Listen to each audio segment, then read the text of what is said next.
जय हिंद दोस्तों, मैं हूं प्रभात। पीसीएस शिक्षा के मंच पे आप तमाम अभ्यर्थियों का हार्दिक अभिनंदन है। आज चर्चा के मुख्य बिंदु में है प्रतियोगिता दर्पण का जुलाई संस्करण के करंट अफेयर्स को लेकर उपस्थित हैं आपके समक्ष। और आपको पता है कि जो प्रतियोगिता दर्पण का मैगजीन होता है उसमें मंथ भले ही जुलाई का लिखा हुआ हो, लेकिन इसमें जो आपको न्यूज़ या जो कंटेंट मिलने वाला है वो मुख्य रूप से अप्रैल और मई के बीच का कंटेंट मिलने वाला है। परीक्षा के दृष्टिकोण से काफ़ी इंपॉर्टेंट ये मैगजीन है, जो अपने अनुभवों के आधार पर उन सारे इंपॉर्टेंट न्यूज़ को कवर करती है जो आपके परीक्षा के दृष्टिकोण से काफ़ी महत्वपूर्ण है।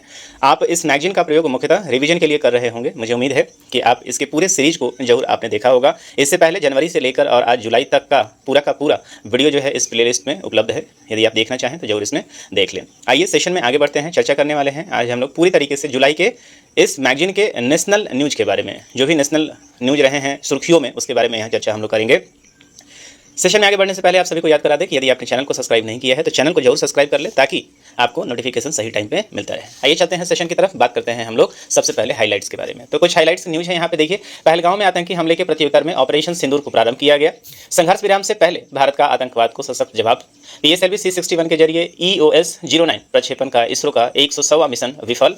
खेलो इंडिया गेम्स का विस्तार, वर्ष भर के लिए कैलेंडर मंत्रालय द्वारा कैलेंडर जारी। सरिया कोर्ट और काजी की अदालत आदि के फैसले भारत में कानूनी दृष्टि से बाध्यकारी नहीं, सर्वोच्च न्यायालय का फैसला। 5वीं सदी की पारस्परिक शैली में निर्मित INS कैंडिन भारतीय नौसेना में शामिल। 18 राज्यों में पुनर्विकसित 103 अमृत राज्य रेलवे स्टेशन का वीडियो कॉन्फ्रेंसिंग के द्वारा प्रधानमंत्री द्वारा उद्घाटन। और 5 विदेशी विद्यालयों को भारत में कैंपस स्थापित करने का आशय पत्र हुआ जारी। तो ये पूरे के पूरे वो न्यूज़ हैं जिसके लिए हम लोग अभी चर्चा करने वाले हैं। एक एक करके आइए देखते हैं, जिसमें सबसे इंपॉर्टेंट है आपका ऑपरेशन सिंदूर। हालांकि इसके बारे में मैंने एक ब्रीफ सेशन ऑलरेडी जब 22 अप्रैल को ये घटना हुआ था और उसके बाद जब 10 तारीख को ये फाइनल 10 मई को ये सामने जब उत्तर दे दिया गया था, उसके बारे में हमने ऑलरेडी एक पूरा का पूरा सेशन कवर किया है। लेकिन अब प्रतियोगिता दर्पण में इसका विस्तृत रिपोर्ट आ गया है। जो रेफरेंस मैं ले रहा हूं, याद रखिएगा, जुलाई महीने का ये प्रतियोगिता दर्पण है। आप जाके हार्ड कॉपी पढ़ सकते हैं। आइए देखते हैं न्यूज़ में क्या दिया हुआ है।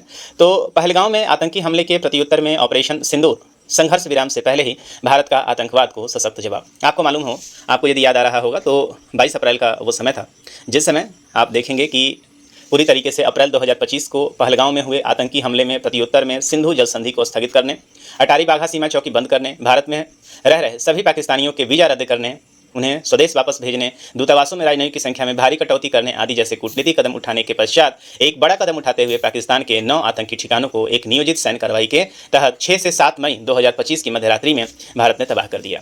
इस बात को याद रखेंगे। तो घटना कब की है? तो जो 22 अप्रैल को ये घटना घटी थी, आतंकवादी हमले को अंजाम दिया गया था। कहाँ पर अंजाम दिया गया था? तो पहलवान घाटी में लीदर नदी के पास में ये पूरा का पूरा घटना हुआ था। लगभग 25 से 30 जो हैं वो पर्यटक मारे गए थे। सबसे इंपॉर्टेंट ये है। और निश्चित रूप से एक बहुत ही बड़ा भारत के लिए चैलेंज था कि भारत के सुरक्षित पर्यटन वाले जगहों के ऊपर हमला हुआ था। भारत चुप नहीं बैठने वाला था। भारत ने सुनियोजित ढंग से इसका जवाब दिया। किसी भी पाकिस्तानी सिविलियन को टारगेट यहाँ नहीं किया गया। आतंकवादी का जवाब भारत ने उसको उसी के भाषा में दिया और भारत ने इसके लिए एक बहुत ही सुनियोजित ऑपरेशन सिंदूर को लॉन्च किया था।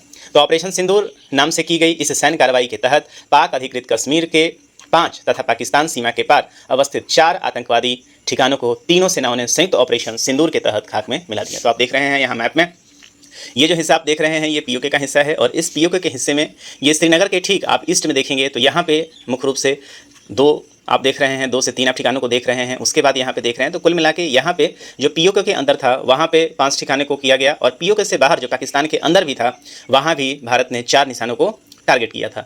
पाकिस्तान अभी तक ये समझ रहा था कि भारत बहुत ज़्यादा से ज़्यादा कार्रवाई करेगा तो POK में क्या करेगा, कुछ काम कर सकता है, कुछ इन्फिल्ट्रेशन, कुछ भारत वहाँ पे अटैक कर सकता है। लेकिन पाकिस्तान के सोच से परे भारत ने इस बार पाकिस्तान के हर एक क्षेत्र को टारगेट किया। पाकिस्तान के 20 ऐसे जगहों में टारगेट किया जहां पे आतंकवादी छुपे हुए थे या उनका ट्रेनिंग कैंप चल रहा था।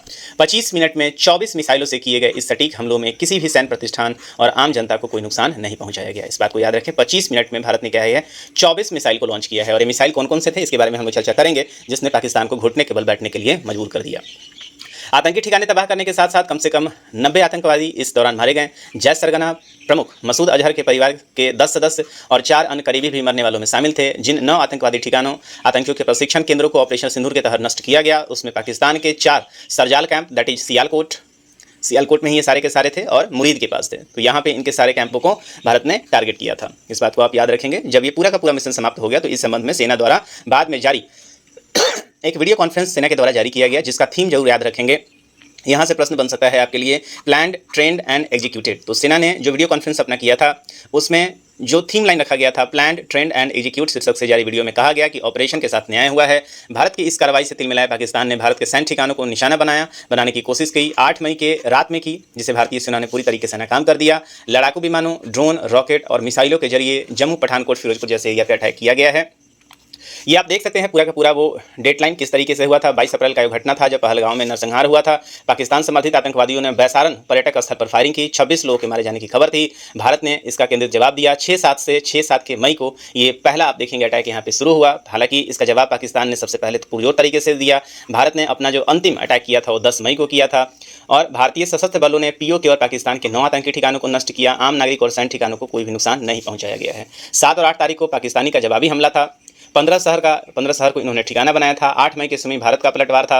9 मई को गोलाबारी तेज हुई और 10 मई को अंततः आप देखेंगे कि सीज फायर की घोषणा हो जाती है शाम के लगभग 5 बजे के आसपास। हालांकि इसमें भी कई सारे कंट्रोवर्सी आ जाए, क्योंकि सीज फायर होने के पहले अमेरिका के राष्ट्रपति डोनाल्ड ट्रंप ने ट्वीट कर दिया सबसे पहले, जब भारत में डीजीएमओ स्तर की बातचीत हो रही थी और सारा क्रेडिट आप देखेंगे कि वहाँ से लेने का प्रयास किया गया। लेकिन भारत में इसका कंप्लीट रूप से खंडन किया कि यहाँ डोनाल्ड ट्रंप का कोई भी रोल यहाँ पे नहीं है। भारत को पाकिस्तान के डीजीएमओ ने कांटेक्ट किया था और उसके बाद ये सीज फायर की पहल की गई। और सीज फायर के पहल के पीछे जो सबसे बड़ा कारण था वो पाकिस्तान का नूर खान जो न्यूक्लियर बेस था, वहाँ से लीक की खबरें आ रही थी। इसके कारण ये सीज फायर हुआ था। पूरे ऑपरेशन के दौरान आप देखेंगे जो भारत ने ऐसे इक्विपमेंट, अपने ऐसे वेपन का इस्तेमाल किया जिसके कारण पाकिस्तान को बैकफुट पे आना पड़ा। वो वेपन कौन कौन से हैं उसके बारे में जान लीजिए। सबसे ज़्यादा चर्चे में रहा इस बार ब्रह्मोस, जो कि एक ज्वाइंट वेंचर है भारत और रसिया के बीच में। ये एक मिसाइल है। तो ब्रह्मोस मिसाइल विश्व की सबसे तेज सुपरसोनिक मिसाइल है। इस बात को आप याद रखेंगे। जो ये मिसाइल है भारत का, ये विश्व का सबसे तेज सुपरसोनिक क्रूज मिसाइल है। तो क्रूज मिसाइल का मतलब ये होता है मिसाइल अपने पाथ के आधार पर कई भागों में बांटा जाता है। तो एक जो होता है वो होता है बैलिस्टिक, एक होता है आपका क्रूज। तो क्रूज मिसाइल का मतलब होता है कि ये ग्राउंड से एयरबर्न होगा। ग्राउंड से एयरबर्न होते ही ये ग्राउंड से ही अपने एटमॉस्फेयर को नहीं छोड़ता है और ग्राउंड से ही अपने टारगेट के लिए क्या करता है, पाथ को ये डायरेक्ट हो जाता है। अब चूंकि ये ग्राउंड पे होता है तो ग्राउंड पे, और इसकी स्पीड भी आप देखेंगे दुनिया में भी जितने भी क्रूज मिसाइल बनाए गए हैं उस मिसाइल में अभी तक का ये सबसे तेज मिसाइल है, क्योंकि ये एक सुपरसोनिक स्पीड का ये मिसाइल है। तो आप देखेंगे 5 मैक्स से कम का स्पीड और 2 मैक्स से आपको ज़्यादा का स्पीड यहाँ पे नजर आएगा। और ये इसलिए इंपॉर्टेंट है क्योंकि ये रडार के द्वारा जल्दी इंटरसेप्ट नहीं किया जाता है। तो आप देखें ब्रह्मोस मिसाइल की सबसे तेज सुपरसोनिक क्रूज मिसाइल है। ध्वनि की गति से लगभग 3 गुना, मतलब 2.8 मैक इसकी स्पीड है। ब्रह्मोस एरोस्पेस प्राइवेट लिमिटेड का उत्पाद है, जो डीआरडीओ और रूस के एनपी महिस्त्रुयान का एक संयुक्त उद्यम है, मतलब दोनों का एक जॉइंट वेंचर है।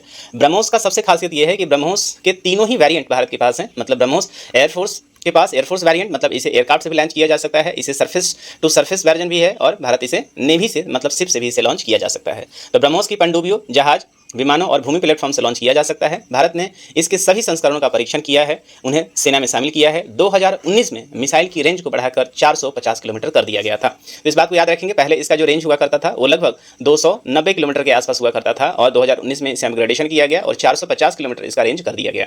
अब जब रेंज पाकिस्तान के लिए 450 किलोमीटर यदि इसका रेंज है तो भारत के जहाज़ों को सीमा पार करके पाकिस्तान में जाने की कोई ज़रूरत नहीं थी। तो भारत के एयरक्राफ्ट हैं बस इसे लेकर एयरबॉर्न हुए हैं और पाकिस्तान के रडार से बचते हुए इन्होंने सीधा इसको लॉन्च कर दिया गया और जहाँ जहाँ ये टारगेट देना था वहाँ टारगेट इस ब्रह्मोस ने अचीव किया है। और बहुत ही भयानक तरीके का आप देखेंगे कि इसने प्रेसिशन को अचीव किया है और बहुत ही ज़बरदस्त तरीके से अपने टारगेट को डिस्ट्रॉय किया है। और इसे चूंकि Su-30 से इंटीग्रेट किया गया था तो इसे Su-30 ने ही लॉन्च किया था।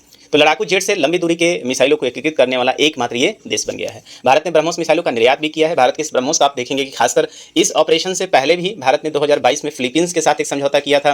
$375 मिलियन में ये सौदा हुआ था। और आप देखें कि आज के डेट में बहुत सारे ऐसे देश हैं जो इसके लिए अब सोच रहे हैं। बहुत सारे देशों ने इसके ऊपर इंटरेस्ट दिखाया है। आने वाले समय में आप देखेंगे कि इसके ऊपर बहुत बड़ा डील हो सकता है। हाल ही में भारत ने लखनऊ में ब्रह्मोस उत्पादन और परीक्षण केंद्र को खोला है, जो सालाना 100 से 150 मिसाइलों का उत्पादन करने में सक्षम है। और भारत के हैदराबाद और तिरुवनंतपुरम में ड्रोन उत्पादन केंद्र पहले से भी है। तो ब्रह्मोस एक गेम चेंजर के रूप में भारत के लिए शामिल हुआ है और ये आने वाले समय में एक्सपोर्ट भी बड़े स्तर पे। दूसरा प्रणाली भारत ने जो इस्तेमाल किया, जो सबसे ज़्यादा उपयोगी रहा, और वो था S-400 रक्षा प्रणाली। आपको पता है कि S-400 जो आपका इसे कहते हैं AD सिस्टम, मतलब एयर डिफेंस सिस्टम। ये काम क्या होता है, तो मिसाइल तो आपने देखा जिसको एयरक्राफ्ट से लॉन्च किया जा सकता है या ग्राउंड से लॉन्च किया जा सकता है, लेकिन जब कोई दुश्मन हमारे ऊपर अटैक कर रहा होता है उनके मिसाइलों को किस तरीके से निष्क्रिय किया जाता है, उसके लिए ये सिस्टम हमारे पास भारत ने हाल फिलहाल में ही 2018 में आप देखेंगे कि अभी आज के डेट में सबसे सुपीरियर जो है वो कौन सा AD सिस्टम है, तो ये S-400 AD सिस्टम है, जो कि रसिया का बेसिकली रूप है। इसी के पैरेलल में आप देखेंगे यूएसए के पास कौन सा है, तो थर्ड सिस्टम है। और इसी के पैरेलल में इसी का जो कार्बन कॉपी है वो चाइना ने बनाया है, जिसको HQ-9 सिस्टम किया जाता था, जिसको भारत ने उड़ा के पाकिस्तान को निसहाय कर दिया था।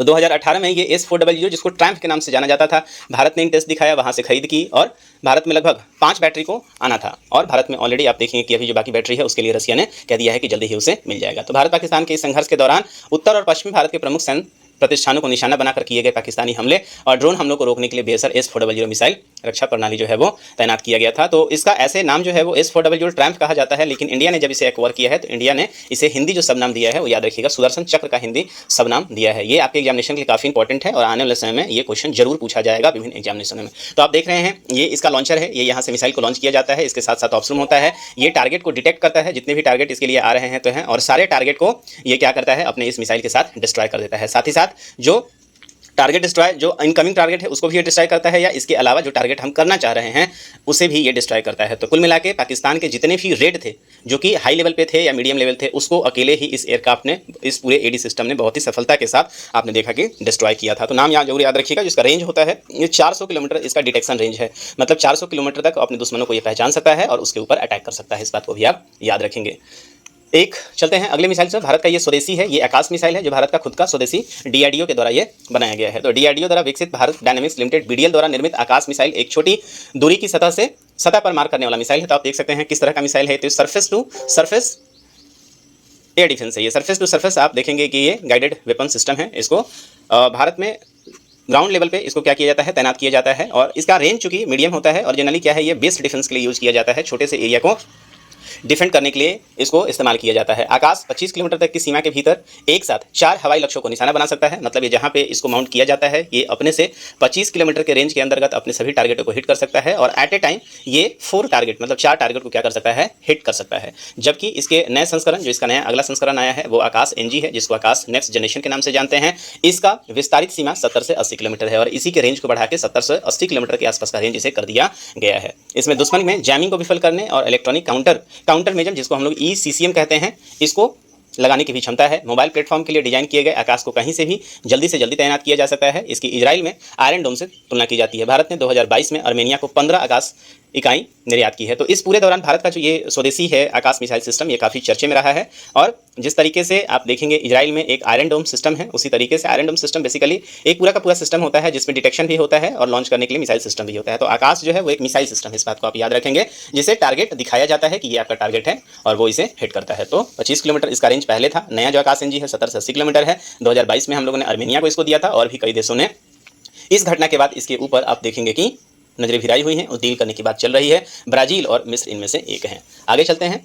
अगला जो सिस्टम था इसे हम लोग D4 एंटी ड्रोन सिस्टम के नाम से जानते हैं। तो D4 एंटी ड्रोन सिस्टम आपने अक्सर सुना होगा कि मिसाइल लॉन्च करके या एयरक्राफ्ट ने टारगेट को डिस्ट्रॉय किया है, जबकि बात ऐसा नहीं है। कुछ और भी सिस्टम है जो हमारे लिए काम करते हैं और ये सिस्टम को कहा जाता है D4 एंटी ड्रोन सिस्टम। अब जितने पाकिस्तान ने अटैक किए थे अधिकांश अटैक इसे किया था ड्रोन से किया था और आपको पता है ड्रोन क्या होता है, आकार में बहुत ही छोटा है, रडार पे जल्दी पेंट होता नहीं है। तो इसके लिए कुछ विशेष सिस्टम की जरूरत होती है जो यहाँ पे है। ये अपने हाई कैपेबिलिटी ऑफ जैमिंग के माध्यम से क्या किया करता है, जब ये भारत के क्षेत्र में एंट्री करेगा तो ड्रोन को क्या कर देगा, एक तरीके से अंधा कर देगा। ये जैमिंग कर देगा, इसके ऊपर जो फ्रीक्वेंसी है इससे हायर फ्रीक्वेंसी को ये कर देगा, जिसके कारण वो अपने टारगेट तक पहुंच ही नहीं पाएगा। तो इस तरह के सिस्टम को भारत ने अपने बॉर्डर पर इस्तेमाल किया था और इसी को कहा जाता है D4 anti drone system. Bharat में ऑपरेशन सिंदूर के दौरान पाकिस्तान ड्रोन झुंडों से बचाव के लिए DRDO के द्वारा विकसित D4 एंटी ड्रोन सिस्टम इस्तेमाल किया गया था। D4 सिस्टम मानव रहित लड़ाकू हवाई वाहन दैट इज UCAV सहित ड्रोन को निष्क्रिय करने के लिए इलेक्ट्रॉनिक जैमिंग और स्पूफिंग का यूज करता है और इसमें लेजर आधारित मारक विधि भी है। तो इसके साथ आप देखेंगे कि ये जो सिस्टम आपको देख रहा है ये इसके क्या है, रडार्स हैं और इसके पास लेजर सिस्टम भी है। लेजर मतलब ये रेंज इसका बहुत ज़्यादा नहीं होता है, मैक्सिमम इसका रेंज 5 किलोमीटर के आसपास अभी जो भारत के पास है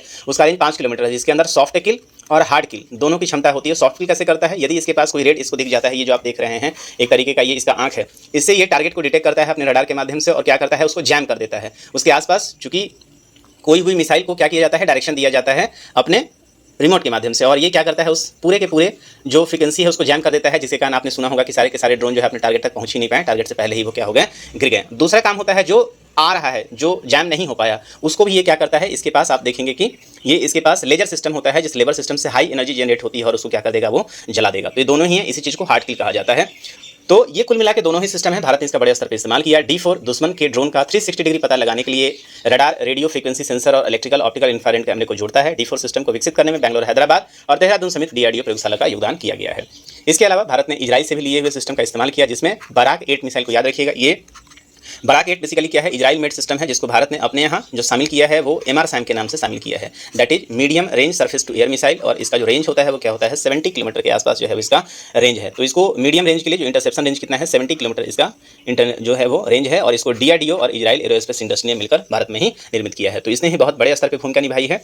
इसके अलावा आप देखेंगे कि इजराइल का ही एक बनाया हुआ स्काई स्ट्राइकर इजराइल के द्वारा बनाया गया, ये आप देख रहे हैं एक तरीके का ये है कामिकाज़ा ड्रोन कहा जाता है। इसे एक बार आपने लॉन्च कर दिया तो ये अपने टारगेट को हिट करके वहीं पे सेल्फ सुसाइड कर लेगा या एक्सप्लॉइट हो जाएगा। तो ये लगभग 30 मिनट तक हवा में क्या कर सकता है, तैर सकता है। तो भारत ने इसका भी इस्तेमाल किया था, इसको आप याद रखेंगे। और इसी ने क्या किया था, HU-9 को उड़ाया हुआ था, इस बार आपको याद रखेंगे। तो पूरा का पूरा ये जो कंटेंट है काफी इंपॉर्टेंट है, रेंज को जो याद रखिएगा, इस बात को आप समझ लीजिएगा। तो ये पूरा का पूरा भारत ने काफी बड़े स्तर पर भारत की जवाबी कार्रवाई में पाकिस्तान के 4 लड़ाकू विमान, अनेक ड्रोन नष्ट किए गए। पाकिस्तान की एक हवाई चेतावनी प्रणाली जिसको AWACS कहा जाता है, air warning and control system इसको कहा जाता है, ये AWACS है जो बेसिकली क्या है USA मेड, आप देखेंगे उसके पास था। और यही जो एयर में आकर कंट्रोलिंग करता है इसको पाकिस्तान में ग्राउंड पे ही ध्वस्त कर दिया था। हवाई हमले की इस श्रृंखला में देश भर में अलर्ट जारी किया गया था। धर्मशाला में, पंजाब और दिल्ली में भी टीम में चल रहे IPL मैचों को यहीं पे रोक दिया गया था। 3 दिन तक चले इन हवाई हमलों के पश्चात दोनों पक्षों में युद्ध विराम 10 मई को हुआ और भारत की जवाबी कार्रवाई से दबाव में आए पाकिस्तान की सैन्य अभियान DGMO की भारतीय director general of military operation, इसका खुला फुल फॉर्म होता है। 10 मई को शाम के 5 बजे आप देखेंगे कि क्या हो जाता है, सीज फायर हो जाता है। जिस समय मैं लेक्चर रिकॉर्ड कर रहा हूँ इस समय अटारी जो बाघा बॉर्डर है वहाँ इसे खोल दिया गया है। आज के डेट में परेड नॉर्मल चल रहा है, हालांकि हाथ मिलाने की बात नहीं चल रही है। और एक सबसे लेटेस्ट जो जानकारी यहाँ पे मिलने की आ रही है, जो पाकिस्तान के मंत्री हैं उन्होंने कहा कि भारत जिस टेररिस्ट का डिमांड कर रहा है, जिस मजहर मौजूद है, उसे पाकिस्तान सौंपने को तैयार है। और भारत क्या करे कि कम से कम सिंधु जल समझौता को बहाल कर दे। अब आने वाले समय में क्या डेवलपमेंट होगा इसके लिए हम अलग से वीडियो लेकर आते रहेंगे। आइए चलते हैं अगले न्यूज पे। अगले न्यूज हमारे लिए इंपॉर्टेंट है यहाँ पे। तो PSLV 6061 जो इस बार लॉन्च किया गया था, 101वां मिशन था, भारत का सबसे सफल आप देखेंगे कि व्हीकल है, लेकिन इस बार ये सफलता हासिल नहीं कर पाया और ये फेल हो चुका है। तो पृथ्वी अवलोकन उपग्रह जिसको EOS-09 कहा गया है, अर्थ ऑब्जर्वर सैटेलाइट, ये काफी इंपॉर्टेंट कम्युनिकेशन सैटेलाइट था, को पृथ्वी के सूर्य समकालिक ध्रुवीय कक्षा sun synchronise polar orbit that is SSPO में स्थापित करने के लिए इसरो के द्वारा 18 मई को जो मिशन लॉन्च किया गया था वो मिशन क्या हो गया, असफल हो गया था। इस ग्रह को कक्षा में स्थापित करने के लिए श्रीहरिकोटा सतीश धवन अंतरिक्ष केंद्र से इसरो के ध्रुवीय प्रक्षेपण यान that is PSLV polar satellite launching vehicle C61 से 18 मई को सुबह के लगभग 5:59 पे उड़ान भरी थी। 17 मिनट तक ये नॉर्मल ऑपरेट करता रहा, लेकिन आप उपग्रह में निर्धारित कक्षा में स्थापित करना था, किंतु 12वें मिनट में ही इसमें गड़बड़ी आ गई और इसरो का यह 101वां मिशन जो है वो असफल हो गया। जबकि PSLV की यह 63rd एवं इसके एक्सेल संस्करण की 27वीं उड़ान थी। इस बात को भी आप याद रखेंगे। PSLV C61 के जरिए प्रक्षेपित पृथ्वी अवलोकन उपग्रह EOS-9 फरवरी 2022 में प्रक्षेपित EOS-04 को रिप्लेस करने के लिए जा रहा था, लेकिन हमारा ये सफल नहीं हो पाया है। इसरो जो है उसके अध्यक्ष अभी कौन है, तो वो V नारायणन है, जो आपको सामने यहाँ पे दिख रहा है। इसरो काफी इंपॉर्टेंट ऑर्गेनाइजेशन है, याद रखिएगा। इसरो का जो स्थापना है कब का है, 15 अगस्त 1969 को इसका स्थापना हुआ था। और अभी हाल फिलहाल में इसरो का जो सबसे इंपॉर्टेंट प्रोजेक्ट है गगनयान अभी चल रहा है इसरो भारत में। और भारत के इसरो के अनुसार ही जो USA में आप देखेंगे कौन सा है, तो नासा है। उसके अलावा आप जापान में देखेंगे तो JAXA है। इसके अलावा रसिया में देखेंगे तो रॉसकॉस्मोस है। तो इस तरीके के, और यूरोपियन यूनियन के पास कौन सा है, ESA है, यूरोपियन स्पेस एजेंसी है। और अभी आपको पता है जिसमें रॉकेट रिकॉर्ड कर रहा हूँ मैं, ये जो रिकॉर्डिंग चल रही है उस समय तक आप देखेंगे Shubhanshu Shukla, group captain Shubhanshu Shukla already ISS पे पहुँच के अपना दिन अपने शोधों को कर रहे हैं।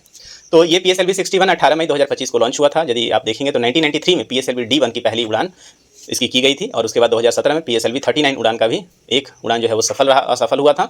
PSLV C39 की 2017 की उड़ान के पश्चात इसरो के सभी प्रक्षेपण उड़ान जो है वो सफल रहे हैं। इसरो के उस 100वें मिशन के तहत NVS-02 को भू-स्थैतिक कक्षा में स्थापित करना था और GSLV F-15 NVS-2 और भू समस्थानिक स्थानांतरण GTO तक तो पहुंचा था, किंतु इसमें लगे थ्रस्ट के काम न करने के कारण इसे आगे वांछित कक्षा तक स्थापित नहीं किया गया था। तो मतलब इसके जो बहुत कम हैं जो मिशन इसके असफल हुए थे। खेलो इंडिया गेम्स का विस्तार, वर्ष भर के लिए कैलेंडर जारी कर दिया गया है। खेलो इंडिया गेम्स अभी जिसमें लेक्चर रिकॉर्ड कर रहा हूं उसमें भारत की नई खेल नीति 2025 को भी गवर्नमेंट ने रिवील कर दिया है, जो कि 1984 के बाद आप देखेंगे पहली बार भारत में इसे एक्सपेंड किया गया है। और उद्देश्य भारत का ये है कि 2047 तक भारत जो है वो खेल के रूप में भी एक महाशक्ति का उभरे। और खेलो इंडिया जो गेम्स है ये पहल आप देखेंगे कि कब से स्टार्ट किया गया था, तो ज़्यादा समय 2021 के आसपास इसे स्टार्ट किया गया था उससे पहले। और फिर आप देखेंगे कि इसका जो मुख्य उद्देश्य है भारत में खेल के कल्चर को बढ़ाना है और जो सबसे ग्रामीण स्तर से भी टैलेंट को ढूंढ कर लाना है। तो देश में खेलों की जमीन स्तर पर विकास करने और इन्हें मजबूती प्रदान करने के लिए खेलो इंडिया पहल के तहत 4 स्तरों पर खेल का आयोजन अभी तक किया जाता रहा है, जिसमें खेलो इंडिया यूथ गेम्स, खेलो इंडिया यूनिवर्सिटी गेम्स,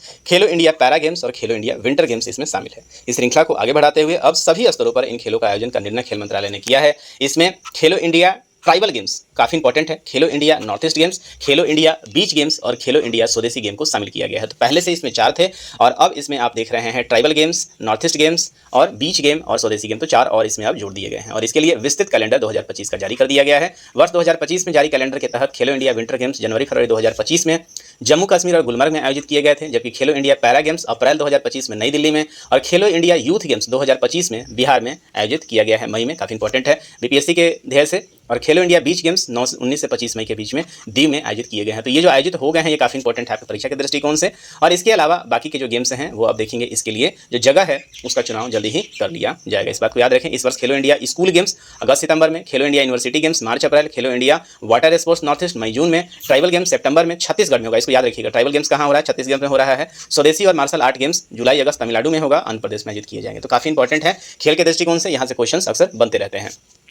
सरिया कोर्ट्स और काजी की अदालत आदि के फैसले में भारत की कानूनी दृष्टि से बाध्यकारी नहीं है सर्वोच्च न्यायालय का फैसला। आप जान रहे होंगे कि जो हमारे देश में मुस्लिम भाई हैं उनके लिए आप देखेंगे कि सरिया कोर्ट्स जो होता है वो काफ़ी इंपॉर्टेंट होता है और सरिया के डिसीजन को यहाँ माना जाता है। लेकिन सुप्रीम कोर्ट ने अब कहा है कि सरिया का डिसीजन जो है वो वैलिड नहीं रहेगा। सर्वोच्च न्यायालय ने सामाजिक एवं कानूनी दृष्टि से महत्वपूर्ण एक फैसले में यह कहा है कि काजी, काजियत या सराई कोर्ट द्वारा दिए गए फैसले की भारत में कोई कानूनी मान्यता नहीं है। इसके तहत सुनाए गए फैसले या आदेश किसी पर बाध्यकारी नहीं होते हैं। जस्टिस सुधांशु धूलिया और जस्टिस अहसानुद्दीन अमनानुल्लाह की पीठ ने एक मुस्लिम महिला की एक अपील पर सुनवाई के पश्चात 29 अप्रैल 2025 के एक फैसले के तहत 2014 में एक फैसले को दोहराते हुए काजी की अदालत, दारुल कजा या काजियत की अदालत अथवा सराई कोर्ट आदि किसी भी नाम से पुकारे जाने वाली इस अदालतों की कानूनी कोई बात जो मानता नहीं है। तो ये बात याद रखिएगा। अभी तक जो भी यहाँ पे शरीयत के माध्यम से जो डिसीजन दिया जाता था अब इन्होंने इसको इनवैलिड कर दिया है। इसके द्वारा दिए गए फतवा आदेश किसी पर बाध्यकारी नहीं होगा। सर्वोच्च न्यायालय की पीठ के अनुसार इनके द्वारा दिया गया आदेश कानून में लागू नहीं होता है और न ही पक्षकारों पर बाध्यकारी होगा। सर्वोच्च अदालत ने 29 अप्रैल 2025 के फैसले में कहा है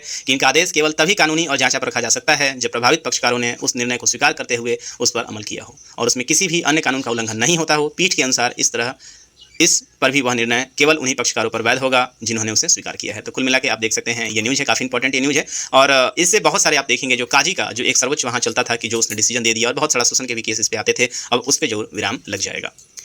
5वीं सदी के पारंपरिक शैली में निर्मित INSV कॉन्डिन को भारतीय में भारत नौसेना में शामिल किया है। तो एक तरीके से आप इसको हेरिटेज कहें तो भारतीय नौसेना में 5वीं शताब्दी में पोतों की शैली पर आधारित एक सिली हुई पाल वाले पोत दैट इज स्टील सेल आप जो देख रहे हैं ये पूरा लकड़ी का सिला हुआ है और 5वीं शताब्दी में इस तरह के जो हमारे पास शिप हैं वो बनाया जाता था और इसको नौसेना के कारवार स्थित केंद्र पर नौसेना ने औपचारिक रूप से शामिल कर लिया है। और ये अभी हाल फिलहाल में केरल के कुशल कारीगरों द्वारा कोयर, रस्सी, नारियल फाइबर और प्राकृतिक राल की सहायता से इसे बनाया गया था। इसका नाम क्या रखा गया है तो इंडियन नेवल सेलिंग शिप कॉर्डिन है। इस बात को आप याद रखेंगे, यहाँ से ज़्यादा और प्रश्न आपको जल्दी मिलेगा नहीं। आगे चलते हैं।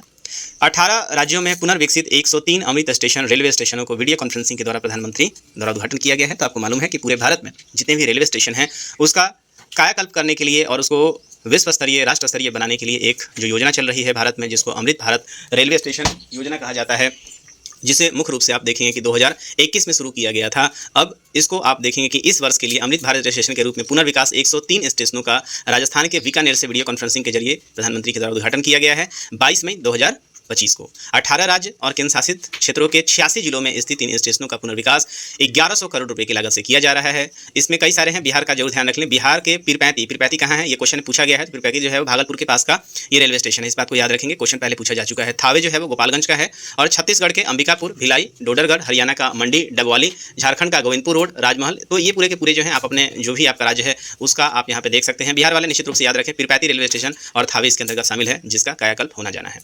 उल्लेखनीय है कि अमृत भारत स्टेशन योजना भारत के रेलवे इंफ्रास्ट्रक्चर को बदलने की दिशा में महत्वपूर्ण कदम है। इस योजना की महत्वपूर्ण विशेषता यह है कि अधिकांश पुनर्विकसित रेलवे स्टेशन भवनों का डिजाइन स्थानीय संस्कृति, विरासत और वास्तुकला से प्रेरित है।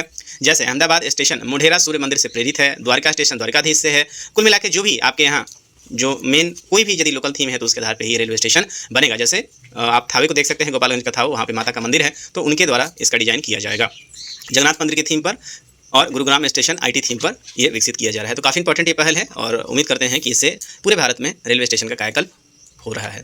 न्यायिक सेवा परीक्षा के लिए कम से कम 3 वर्ष की वकालत का अनुभव अनिवार्य है। ये भी एक काफ़ी इंपॉर्टेंट न्यूज़ है। अभी तक जो लोग भी जुडिशियरी का एग्जाम दे रहे थे डायरेक्ट, अब उनके लिए कम से कम 3 वर्ष जो है वो प्रैक्टिस करना अनिवार्य कर दिया गया है हाल फिलहाल में ही। तो वकालत जिसे लॉ की पढ़ाई कर रहे युवाओं को न्यायिक सेवा में प्रवेश करने के लिए एडवोकेट के रूप में न्यूनतम 3 वर्ष की प्रैक्टिस पहले करनी होगी और सर्वोच्च न्यायालय के 20 मई 2025 के एक फैसले के तहत फ्रेशर विधि स्नातक न्यायिक सेवा परीक्षा में शामिल नहीं हो सकेंगे। इसके लिए कम से कम 3 वर्ष की कानूनी प्रैक्टिस अनिवार्य करने का फैसला मुख्य न्यायाधीश जस्टिस BR गवई और जस्टिस AG मसीही की पीठ ने अखिल भारतीय न्यायाधीश संघ की याचिका पर सुनवाई के पश्चात सुनाया है। हालांकि जब तक मैं ये लेक्चर रिकॉर्ड कर रहा हूं उसको लेकर आप देख रहे हैं कि यहाँ पे ऑलरेडी एक पिटीशन लग चुका है जिसके अगेंस्ट में इसके और भी चीज़ों की सुनवाई करेगा। आगे जो भी इसमें अपडेट होगा उसको लेकर हम लोग न्यूज आते रहेंगे।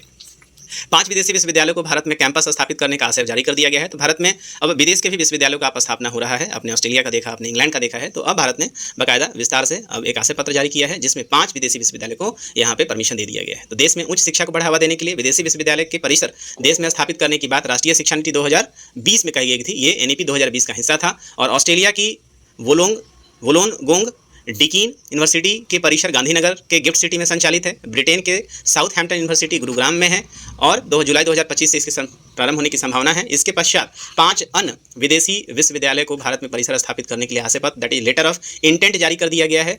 UGC के अंतर्गत ये सभी काम करेंगे। कौन कौन से हैं उसको जरा आप देख लें। जिन विश्वविद्यालयों के प्रस्तावों को UGC का अनुमोदन प्राप्त हो चुका है उसमें शिकागो स्थित Illinois institute of technology IIT, university of Liverpool UK, western Sydney university that is Australia, Victoria university Australia तथा इंस्टीट्यूट यूरोपो डी डिजाइन इटली। तो मुख्य रूप से आप देखेंगे UK, इटली, ऑस्ट्रेलिया, इन सारे जगहों से ये सारे यूनिवर्सिटी हैं भारत में स्थापित हो रहे हैं। इनके भारत में प्रस्तावित परिसरों में 2026-27 में काम शुरू होने की संभावना है। इन विदेशी विश्वविद्यालयों में Illinois institute of technology Bharat में कैंपस स्थापित करने वाली पहली अमेरिकी यूनिवर्सिटी बनने जा रही है। मोस्ट इंपॉर्टेंट ये फैक्ट है।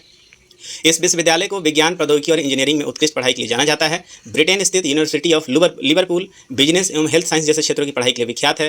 विक्टोरिया यूनिवर्सिटी ऑस्ट्रेलिया में मेलबर्न स्थित यूनिवर्सिटी है जो बिजनेस, IT और हॉस्पिटैलिटी की पढ़ाई के लिए विख्यात है। और western Sydney university WSU technology और रिसर्च की पढ़ाई के लिए विख्यात है। इसने उत्तर प्रदेश के ग्रेटर नोएडा को अपने कैंपस लोकेशन के लिए चुना है। Istituto Europeo di design, fashion, visual arts और कम्युनिकेशन क्षेत्र में इटली का प्रसिद्ध स्थान है। यह 5 विश्वविद्यालय 2026-27 तक भारत में अपने कैंपस को संचालित करने की योजना बना रहे हैं। तो ये जब भारत में स्थित हो जाएंगे, भारत में जब स्टार्ट हो जाएंगे तो भारतीयों के लिए एक अच्छा सुनहरा मौका भी मिल सकता है। एक और न्यूज़ यहाँ पे आ रहा है राष्ट्रपति निकेतन के नाम से, यदि आप जान रहे होंगे तो राष्ट्रपति का जो सामान्य आवास है वो दिल्ली में है, राष्ट्रपति भवन। लेकिन आप देखेंगे गर्मी के महीनों में भी तो राष्ट्रपति के लिए एक और आवास बनाया गया है जो कहाँ पे है, देहरादून में है। तो राष्ट्रपति आवास को 24 जून से आम जनता के लिए खोल दिया गया है। आम जनता वहाँ पे क्या कर सकते हैं, भ्रमण कर सकते हैं। राष्ट्रपति सचिवालय गत 24 मई को जारी अधिसूचना के अनुसार उत्तराखंड में देहरादून में स्थित राष्ट्रपति निकेतन 24 जून से आम जनों के लिए खोल दिया गया है। 132 एकड़ में ये बना हुआ है जिसमें आधुनिक पार्क जिसका नाम राष्ट्रपति उद्यान रखा जाएगा की आधारशिला भी यहाँ पे रख दी गई है। आप यहाँ पे देख सकते हैं काफ़ी भव्य ये पूरा का पूरा आप देखेंगे बिल्डिंग है जिसे पर्यटन के रूप में खोला जा रहा है। तो मुझे उम्मीद है कि पूरा सेशन जो है आपको पसंद आया होगा और परीक्षा के दृष्टिकोण से ये काफ़ी इंपॉर्टेंट है। और आपके ये जो कंटेंट है ये आप देखते हैं लगातार परीक्षा का हिस्सा बनता रहता है और अक्सर आप इस मैगजीन का इस्तेमाल रिवीजन पर्पज़ के लिए कर सकते हैं। कम समय में आप सारे कंटेंट को यहाँ कवर कर सकते हैं। तो इस सेशन में इतना ही, मिलेंगे आपसे अगले सेशन के लिए। यदि आपको सेशन अच्छा लगा हो तो अपने दोस्तों में भी शेयर करें, सब्सक्राइब करें इसे, कमेंट करें, लाइक करें और यदि आप फेसबुक पे देख रहे हैं तो पेज को भी जरूर फॉलो करें।